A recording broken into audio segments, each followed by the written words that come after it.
పేట మండల్ సిద్దిపేట జిల్లా ఇక్కడ వచ్చిన సర్పంచ్ వేదర్ సర్పంచ్ ఇక్కడ ఒక మంచి ప్లేస్ లో కూర్చున్నాం. ఇక్కడ అందరు గ్రామ దేవతలు ఉన్నాయి. ఇక్కడ పోషమ్మ ఉన్నది, మైసమ్మ ఉన్నది, దుర్గమ్మ ఉన్నది, ఇల్లమ్మ ఉన్నది,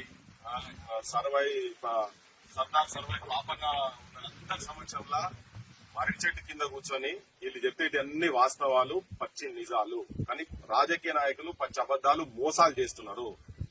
రేవంత్ రెడ్డి గత ప్రభుత్వం ఉన్నప్పుడు ఆయన అపోజిషన్ లీడర్ గా ఊరూర్లు పోయి ఏ దేవుడు ఎక్కడ కనిపిస్తే దండం పెట్టి నేను వీళ్ళ బిల్లులు రాగానే ఇస్తా, నన్ను నమ్ముర్రి, ఈ దేవుని మీద ఒట్టు, ఆ దేవుని మీద ఒట్టు అని ఒట్టు పెట్టుకుంటూ తిరిగిండు. మసీదుల కాడికి పోతే అక్కడ దర్గాల మీద దసి కప్పి ఆడా చెప్పిండు.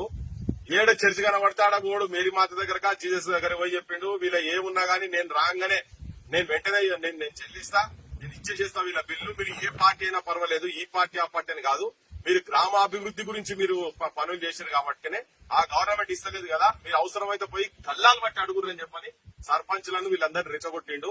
గత ప్రభుత్వంలో ఉన్నప్పుడు బీఆర్ఎస్ ప్రభుత్వంలో ఈయన ముఖ్యమంత్రి అయిన తర్వాత ఇప్పుడు దాదాపు 19 నెలలు అవుతున్నది. ఇప్పటికి వచ్చిన తర్వాత గడికో మాట మాట్లాడుతున్నాడు. ఒకసారి ఇది నా ప్రభుత్వంలో అయ్యింది కాదని అంటాడు, ఓసారి 150 కోట్ల రూపాయలు నేను రిలీజ్ చేసిన అంటున్నాడు. ఆ రిలీజ్ చేసి ఎవరికి ఇచ్చినా మాకైతే ఎరకలే. కానీ స్పష్టంగా చెప్పేది ఏంటంటే ఓడ దాటేదాకా ఓడమల్లన్నా, ఓడ దాటినాక